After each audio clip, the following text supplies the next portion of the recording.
Coffee Rhetoric podcast. I'm Tiffany, and I'm the writer of the blog Coffee Rhetoric at coffeerhetoric.com, and this will be a good episode, I think.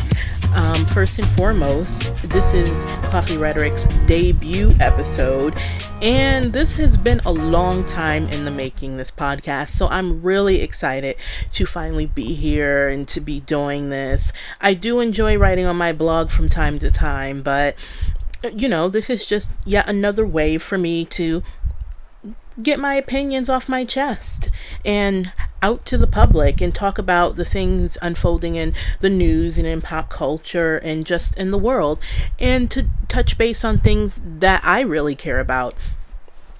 First and foremost, why is it so hot this summer? I even though my birthday's in the summer, I wouldn't say that I'm a summer person. I'm more of the fall, spring type of person, but does it really need to be this hot? If it were a little bit more tolerable, I could take it, but this year it's just been so oppressively hot. It's ridiculous. This week there was a heat advisory for most of this week, and I know summer's supposed to be hot. Honestly, I just don't like any extreme weather, no matter which end of the season spectrum it's on. I don't like extreme weather, but at least in the winter when it's bone-chillingly cold, you can bundle up, you can dress in layers, and it's easier to keep warm. But you can't really dress for this weather, especially when you have a job to go to. You can't really be wearing coochie cutters to your job, and you have to dress for work. And honestly, my body's just not set up for coochie cutters anyway, but that's neither here nor there. But it's just really difficult to dress for this weather. I don't have the wardrobe or the temperament, and I'm just really looking forward to October. That's my month. I love it. So moving on, now that my little anti-summer rant is out of the way, it's hot. I'm hot. I just was hoping for a more tolerable summer, and I know some people claim that, oh, I love this, it's so great, but there's no way you like this hot, steamy 90-something degree weather that you can barely breathe in. I mean, I've been sweating in places I didn't even know I could sweat in. So, TMI, moving on. So today, I wanted to touch on several things today that's still percolating in the news, that's been percolating over the past couple weeks or so. I wanted to touch base on the messy random that was booed off stage at the Just for Laughs comedy festival in Montreal. And I wanted to know what the hell Variety was thinking naming him as one of their 10 comedians to watch. And I wanted to talk about the Jay-Z produced 6-part docuseries, Rest in Power, the Trayvon Martin story, got some Kim Kardashian stuff to sound off about, and a few more things. So let's launch right into it.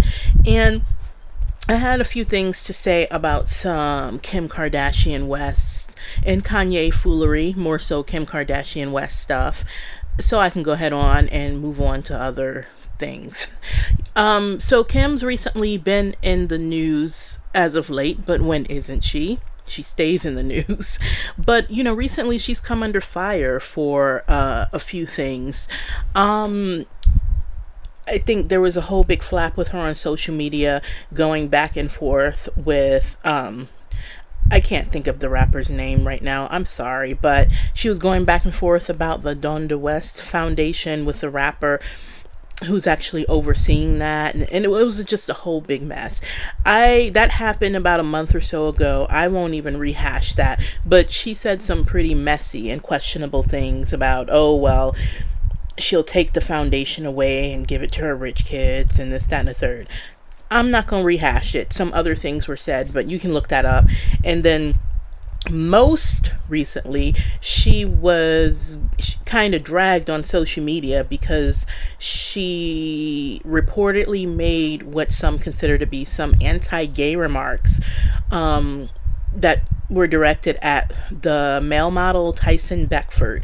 Apparently, and all this unfolded in the comment section of the Shade Room, because the Shade Room's comment section tends to be a repository for foolishness and all kinds of foolery, the kind of foolery we all tend to like to read, messy, shady stuff, which their name is fitting, right? The Shade Room. But every now and again, some celebrity drama will crop up in the Shade Room's comment section. And I guess they posted some picture of Kim Kardashian, I don't know, walking or whatever it is she does. And Tyson Beckford commented that basically her look wasn't his cup of tea. He said something along the lines of her plastic surgeon fucked up her right hip or something. He was basically, throwing digs at her alleged cosmetic procedure she's had, and he was saying her plastic surgeon just did some messed up work on her body or whatever. And then she commented after him and said something along the lines of, "We all know why you don't like it, sis." And, she put the little nail filing emoji in there and what have you. She was basically trying to insinuate that Tyson Beckford was gay, and that is why he didn't like the way she looked. Now,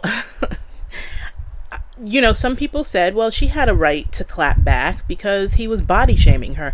And lover or hater, in essence, he did body shame her. But I just kind of feel like they were both being messy. But on the same token, I thought we were trying to move away from using gayness, weaponizing gayness as a way to insult people. Whether or not Tyson Beckford is gay, that's his business. I don't care. I'm not following Tyson Beckford's career or personal life all that much. But, whether he is or isn't, why would that be a bad thing, number one? And number two, again, I thought we were trying to move away from weaponizing a language to, as a way to further marginalize people who are already marginalized. Again, not talking about Tyson Beckford per se, but why is, even if he were gay, why, honestly, why is that a bad thing? And I just kind of feel like weaponizing gayness against men, especially like black men, it's just a nasty way to clap back, and it kind of feeds into toxic masculinity and these ideas about masculinity and such. Should he have body shamed her? No. But I feel like if she was going to clap back, she could have come for him in a myriad of different ways. And not only was the language, right on that line of, no, and then, no, it was anti-gay. It was homophobic. It was right on that line of homophobia. She could have insulted him in a myriad of other ways. So, insinuating that he's gay or making digs at his sexuality or whatever, I thought we were better than that, Kim. You should have found another way to clap back. That just wasn't the move. And also, I also wanted to talk about a recent appearance she did on Jimmy Kimmel Live about a week or so ago. She basically went on there and doubled down on the Donald Trump apologia. And she wanted to discuss how stoked she was to be in the Oval Office. Well, here, why don't you let me play a brief clip and get into this clip, and let me show you some of what she said. What I can to try to help her. Something good finally happened on Twitter. And so you go to the, I know. Twitter is a very important part of your life, I know. So you go to the Oval Office, Yes. and President Trump is there. Yes. And this seemed to be, and I study him like Jane Goodall studies her primates. This seemed to be the happiest day of his presidency. I mean, look at his, like, you're like kind of provoking. It was such a good, honestly, it was, I mean, I walk in. And I'm like, I look around and I'm kind of starstruck from the Oval Office. And the first thing I say in our meeting, I say, holy we're in the Oval Office. That's what I said to him. That was the first thing I said. And I had to take a moment to be like, wait, we're really here. Yeah. I mean, are people surprised that Kim and at this point in his life and career, Kanye, admire Donald Trump though? Kim is a rich, privileged, histrionic, and self-serving white woman. Yes, I said it. She is a privileged, histrionic, and self-serving white woman. And she's not really tuned into social justice issues aside from her aside from what she probably reads about on Twitter. She's not wholly in tune into what's going on in terms of social justice issues. And she lives a carefully curated life on social media and on TV. And she's married to a problematic black man who chooses to be willfully obtuse and to stick his head in the sand. And Kanye he's also prone to self-promoting and socially irresponsible stunts himself, despite how he grew up and who he was raised by. We all remember when he got on TV and had Mike Myers shook, the actor Mike Myers, when he got on there and said George Bush does not care about black people. He had that temporary kind of woke moment when he said that following the Hurricane Katrina disaster. And we all got up and pumped our fists and what have you. But that person, that Kanye, is long gone. And let's be real, he's always been problematic. Even during his pre-Kim Kardashian, pre-Calabasas days, he's always been problematic. But at least it seemed like, as brief as it was, he still had his finger on the pulse of what was going on with the rest of the world and with social justice issues. So I'm going to play another clip. Here is more of what Kim Kardashian had to say about her little sit down with Donald Trump.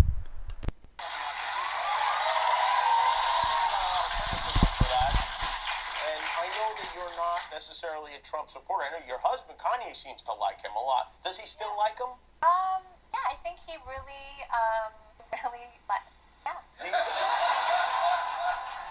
Do you guys argue about that? Is that something you talk politics and like have debates about? You know what? No, because I always respect what other person thinks, and to make it clear, when Kanye, we would talk about it, and we would talk about policies, and he doesn't necessarily agree with the policies. He likes his kind of just his personality, his way, and how he made it to be president when everyone really underestimated him. So he identifies with it in a way, even though he doesn't necessarily agree with what Donald Trump is doing. He's not political, so he doesn't really dig deep into what's going on.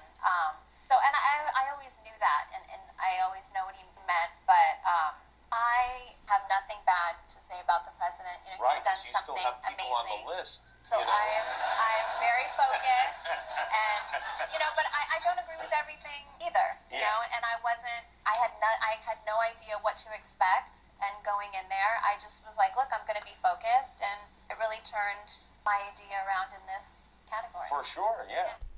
It does not surprise me that these people admire Donald Trump. They come from the same realm as he does. I mean, there's respecting other people's opinions and what they have to say about politics and what's going on in the world. There's respecting another person's opinions, and there's just kind of willfully ignoring and just kind of going along to get along with the vile things someone is doing because you want to remain neutral and you want to be a fence rider and you're trying to see the quote unquote good someone is doing despite the fact that they continuously just do vile and hateful things. Again, it doesn't surprise me that these people admire Donald Trump, who's an unqualified stunt clown and a demagogue from who's also from the reality TV show world.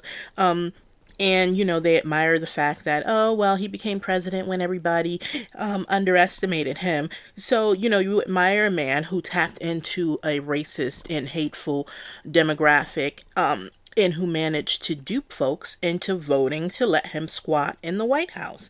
And she wants to keep the lines of communication open, notwithstanding his documented history of racism and job and housing discrimination, him and his company, you know, and all the horrible things he did in response to the Central Park Five and that witch hunt he led about that, with that whole case. But, also there's the stuff he's done in the past that he has a documented history of doing. And then there are his current policies that uphold racism and xenophobia and that separate children from their parents, and that puts them in basically prison camps because of that xenophobia. And there are the policies that worsen income inequality for the rest of us, and that robs a lot of us of just resources and just basic things that we all should have a right to. And she, at quote unquote, she and Kanye admire someone who mimics the language of white supremacist propaganda to the letter, to stay keyed into his racist rabid ass demographic of supporters. She doesn't want to burn bridges or mess up any future collaborations, but in the end it benefits them all. It feeds their egos. Otherwise, I just don't believe that Kim and Kanye give a damn about how things have been unfolding in this country and abroad under this current White House administration. And, I just kind of wish media folks would stop asking them political questions. And, I'm sure Alice Marie Johnson will forever be grateful to Kim for helping her get her sentence excommunicated and, with helping her get released from jail. But let's keep it real, though. The groundwork for that, it had already been laid. The work that Kim's being credited for, that groundwork had already been done already. There are people whose full-time jobs it is advocating for prison reform. And on behalf of people just like Alice Marie Johnson, there are people who write entire books about this very topic, but they won't ever get the luxury of having an audience or getting into a room that will help them, enact policies that will, enact policies that help with prison reform. They won't ever get access or invitations to those spaces. And it's really sad and it's unfortunate. And I mean, that's pretty much all I have to say about that. I'm not going to give her gold stars or cookies for, considering other people's basic human rights, because again, there are people who put their lives on the line doing this, and they don't need to be on a talk show, and they don't need to get kudos for doing it. They just do it, and they won't ever get an audience with Donald Trump or any other politician, because Donald Trump don't think those people's voices matter, and that's all there is to it. Moving on. The Jay-Z produced 6-part docuseries Rest in Power, the Trayvon Martin story, recently debuted on the Paramount Network and on BET. As we all know, Trayvon Martin's tragic story and the George Zimmerman trial still resonates with people to this very day. The Trayvon Martin case is basically what kicked off the Black Lives Matter movement, and just like all of the nasty backlash that ensued after Black Lives Matter protests kicked off. It's a story that even in the midst of all of the other anti-black crimes enacted against black bodies since this case and even prior, it's the one that really, it was just anti-black police, not only just anti-black police violence, but just anti-black violence, period. Race relations, especially in that regard, it's always been a powder keg. And after the Trayvon Martin shooting, things just exploded. And in many instances, it exploded in a good way because then people, try as they might, they could no longer bury their heads in the sand and ignore this kind of anti-black, not only just state violence, but just anti-black kind of racially charged, I hate that term, racially charged, but just kind of, I'm just gonna use it just for lack of a better term, but just kind of like this racially charged vigilantism of just people taking the law into their own hands and just shooting unarmed black people down just cause they think they can. But, the Trayvon Martin story, and then we all know about the George Zimmerman trial that happened afterwards. So now the Jay-Z produced, as we all know also, and if you don't, Jay-Z also produced a docuseries Time, the Kalief Browder story, and he actually won a Peabody Award for that. Now, I tried to watch that one. I think I only got through like the first two parts, and then I decided that I couldn't carry on because Kalief's story was also, just reading it in print, that one also shook and disturbed me to my core, and it just made me too sad, so I couldn't finish watching it. At some point I'll finish, and I imagine Trayvon's docuseries will elicit the same emotion. And, these stories can be triggering for us. They can be triggering to black people. But, they need to be told. And they need to be told with dignity and with the honesty they deserve. Recently, Trayvon Martin's father and the filmmakers for the docuseries were on CBS This Morning, and here's a little snippet of what Trayvon Martin's father had to say about the documentary and just the case and the stuff that kicked off after George Zimmerman was acquitted. Receive an answer. Tracy, it cannot have been easy for you to relive all this. What made you really want to go through with this project? Well, we feel as though, as parents, we felt as though the story was watered down, that was being told about Trayvon, who he truly was, and the perception that he was a thug. This was a 17-year-old unarmed child on his way from the store going home. Had nothing to do with him being a thug, and it had everything to do with racial profiling.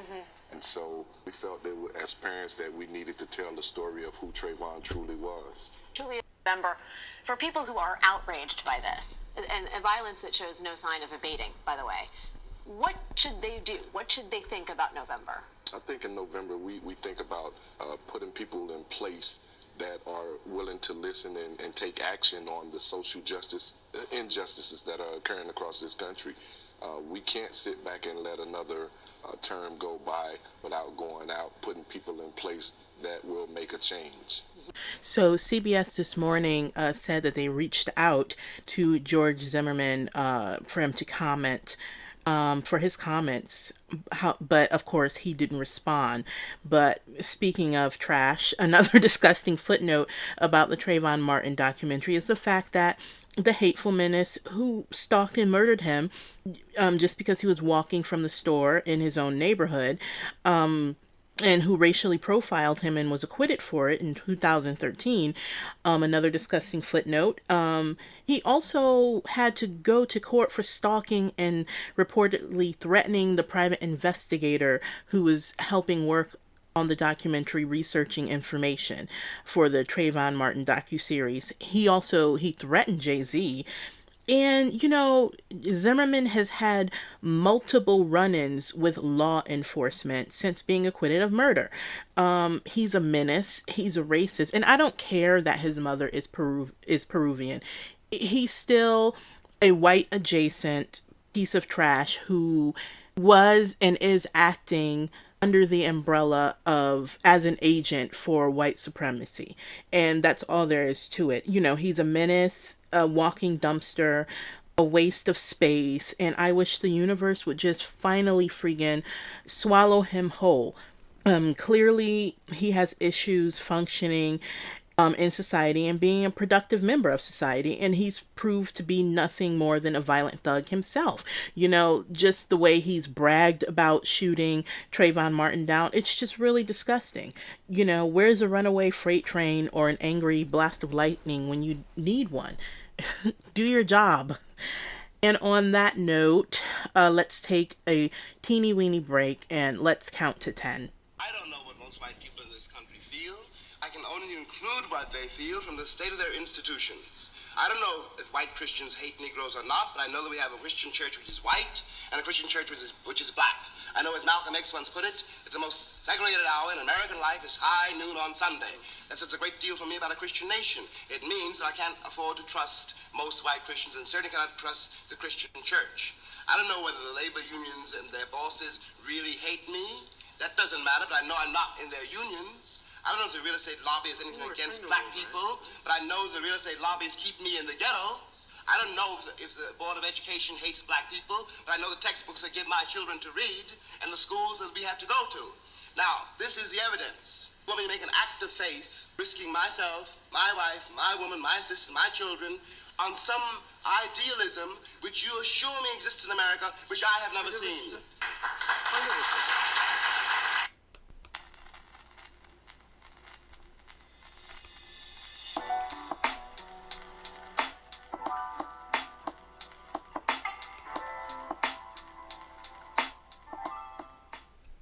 Welcome back to the Coffee Rhetoric Podcast. Once again, I'm Tiffany, and I'm here just shooting the shit on some things. Couple things. First of all, that clip you heard, that was the late, great writer and civil rights activist, James Baldwin, challenging, asking the important questions and challenging this idea of there being a post-racial society. He was and still is an amazing person in his work. I thank him for his work because it's still very, very prevalent today. And also earlier, just a little correction because I was on the tear and I kind of used the word in its wrong context earlier during the Kim Kardashian stuff. I said she excommunicated Alice Marie Johnson's sentence. What I meant to say was she helped get her sentence commuted, not excommunicated. So I just wanted to fix that before anybody listened to this and tried to come for me. But in any event, let's move along. And I wanted to talk about, since this is also still percolating in the news and still has some buzz around it, I wanted to talk a little bit about this big flap that happened maybe a week and a half ago with this YouTube person named Darren Knight. I guess he's some YouTube personality or a comedian of some sort. And, for whatever reason, he got added to the Just for Laughs comedy festival and panel in Montreal. And he was basically booed off stage for sucking and also for trying to condescend to the other way more well-seasoned and talented comedians who were there. And he was saying that comedy shouldn't be about race or sexism. And, he got into some altercations backstage with a few other comics and comics who are far more funnier than he is. And, he was basically dragged on Twitter for the stunts and shows he pulled. So first, apparently this Darren Knight person, he's a social media personality of some sort who went viral for a series of vignettes he does called where he's in drag and he plays some character called Southern Mama. So I went to his website briefly, and according to his website, Darren Knight is described as the quote unquote fastest growing comedian in American history. Okay, if whoever wrote that says so. And he has accumulated over 500 million views across different online platforms. Variety, what the hell were y'all thinking over there, included him on their list of 10 comics to watch. Now, I've personally never heard of this man. And so after this flapped, I watched a couple of clips of him doing his Southern Mama persona. And I didn't really find any of it particularly riveting or funny. His shtick was actually kind of formulaic, and it just seemed derivative. It's almost like he's like a discount Ben Jeff Foxworthy, and I never really thought Jeff Foxworthy was funny either.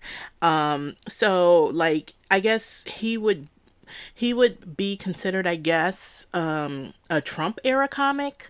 That would probably only appeal to that demographic. Those comics who like to punch down by doing awkward trash routines, that's heavy on like homophobia and misogyny and rape jokes and racism and shit. I just don't think he's funny. So anyway, according to actress and comedian Amanda Sellis, and comic and Daily Show correspondent Dulce Sloan, and there were other accounts also that were posted to Twitter, but this Darren Knight person, he was just obnoxious during the panels and backstage.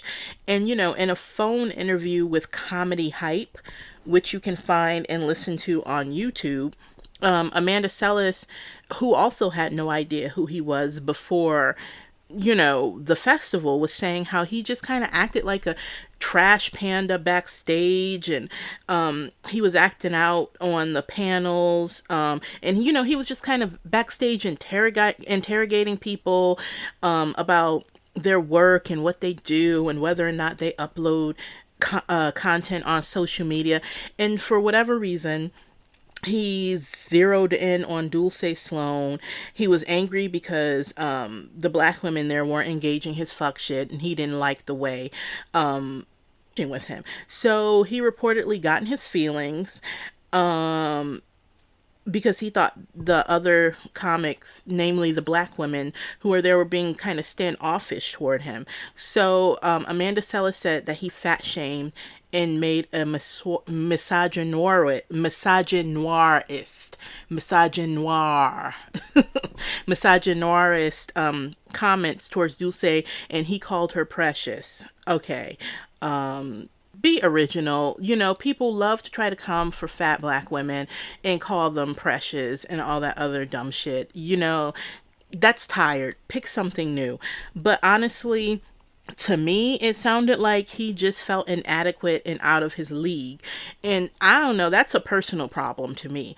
Also, Amanda said that during the panels, he said that he was, well, let's back up a little bit. They said that during the panels, he also said that comedy shouldn't be about attacking racism or races.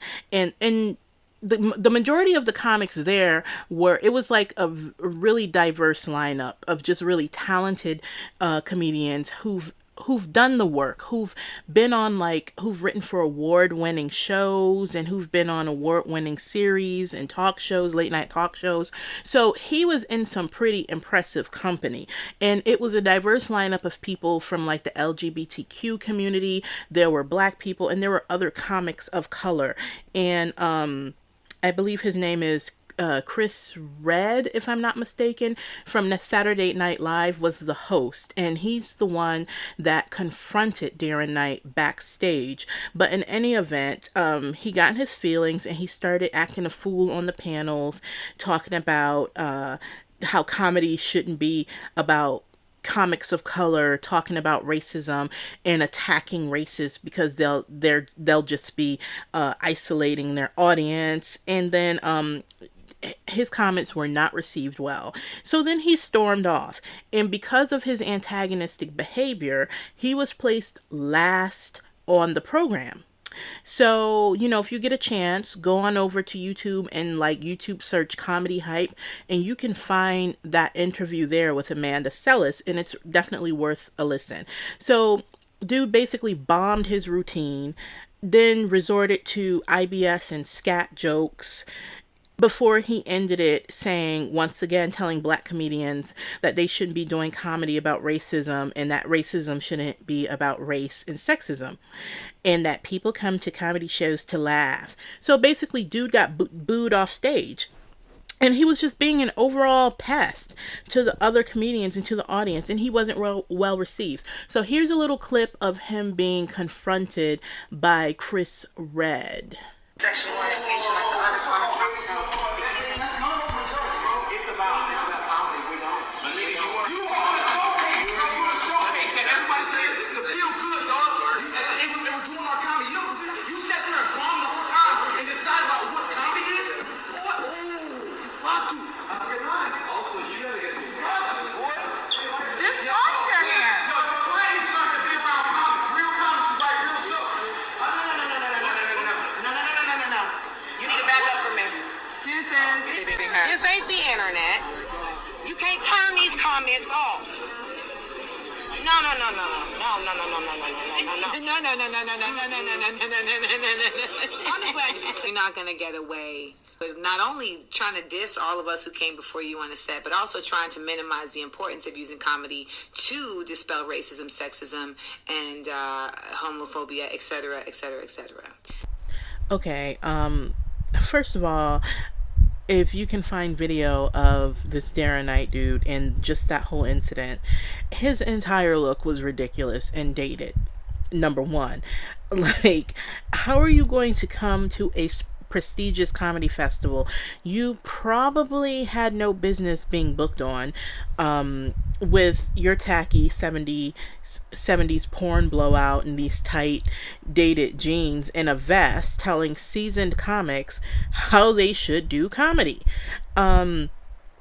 Basically, this is all to say Darren Knight is a cautionary tale of what happens when social media fame goes to an online personality's head, and, you know, when mediocre white men get rewarded with undeserved accolades and praise and other things. You know, it's a tale as old as time, right? This dude was way out of pocket and he was way out of his league. And, you know, the festival's organizers probably should have done a better job vetting him and, you know, proceeded accordingly. And accordingly being not including him in the lineup, because, you know, just a quick perusal of his social media presence, you know, he's saying stuff about Maxine Waters and just making a lot of sexist jokes and borderline racist and xenophobic jokes. Again, just that bullshit where he's punching down and, you know, he's appealing to a certain demographic, mostly Trump supporters. Yeah, I said it. So it's like his shtick, it's just driven by tone deafness and just all that BS sentiment that people are sick of. And anyway, despite his claims that folks are lying and hating on him, you know, I'm kind of glad them people got him up out the paint. And, you know, maybe next time Darren Knight will stay in his lane. Okay, before I sign off, I wanted to rap a little bit about these Black and Latino pastors going to meet with Donald Trump at the White House to supposedly talk about prison reform. So these pastors went to the White House. Well, first of all, before I get into all that, just to give some insight of the why, Donald Trump's son-in-law, Jared Kushner, the son-in-law who has a job in the White House doing who knows what. I have no clue what he does in the White House. But in any event, he's reportedly been meeting with media types, journalists, and what have you, behind the scenes on the issue of prison reform.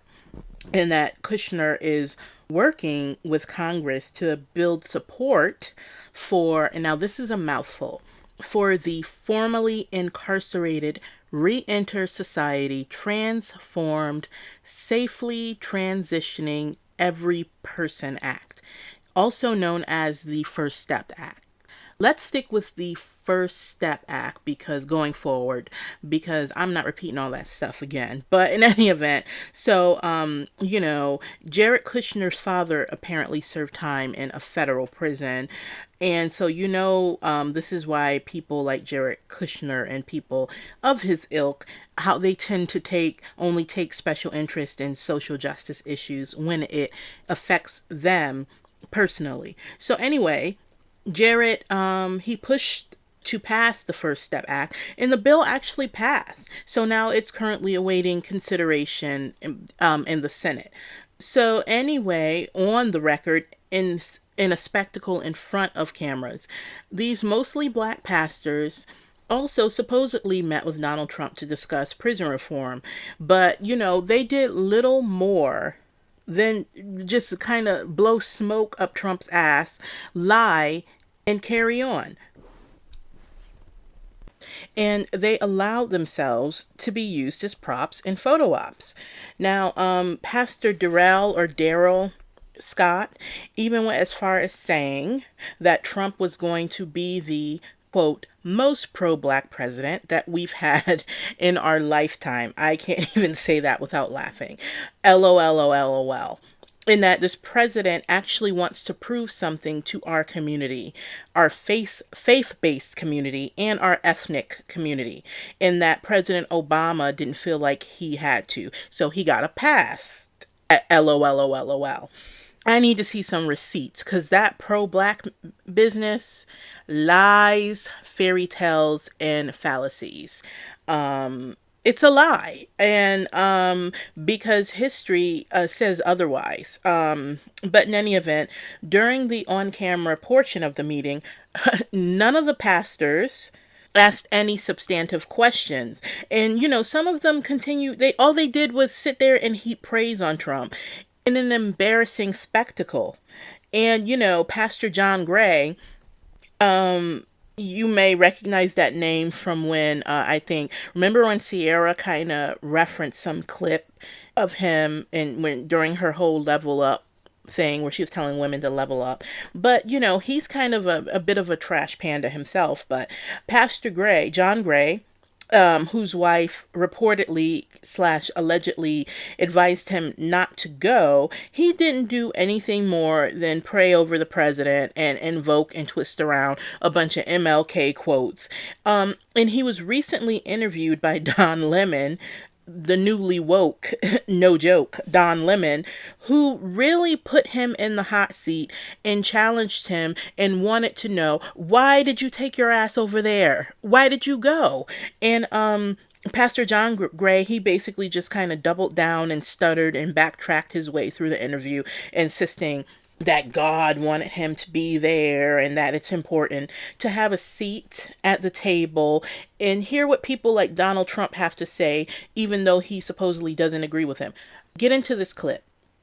The thing is that sitting there, all of these African Americans sitting there, it is being seen as the president of the United States, this administration that has proposed policies that are so detrimental to African Americans that they are using you as a prop. But they're using it as a prop, and that it is a photo op, and that. But the photo op doesn't work. It backfires because the moment that I'm on that platform, whatever they were hoping to accomplish with their intended audience backfires because they don't have credibility in that market in the first place with those people. For me, the answer is very simple. I went through every detail. Why would I go? What could I possibly gain? Which is nothing. Would you do it again? Would I go back?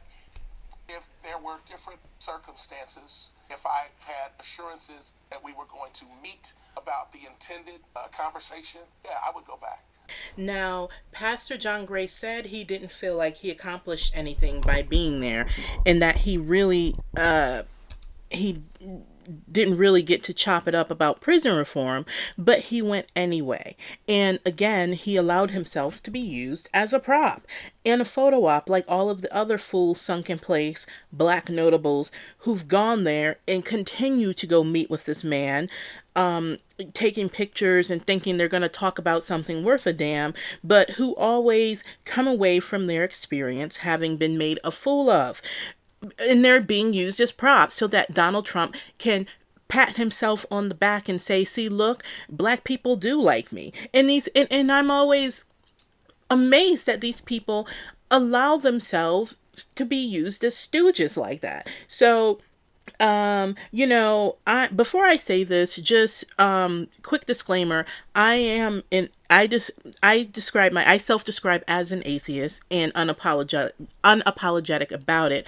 But, I see why more and more people are starting to divest from the black church. Now, they're not necessarily becoming atheists or anything, but they're divesting from the institution of the black church and away from a lot of these prosperity pastors. And they have zero faith in a lot of them, because these folks, they don't stand for anything or anybody but themselves. And, they'll make space for a white supremacist president and for racists and all these other people they call themselves trying to reach out to.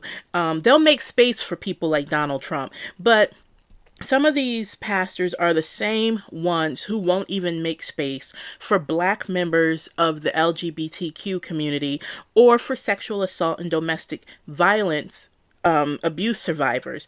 They won't make space for women. And it's embarrassing.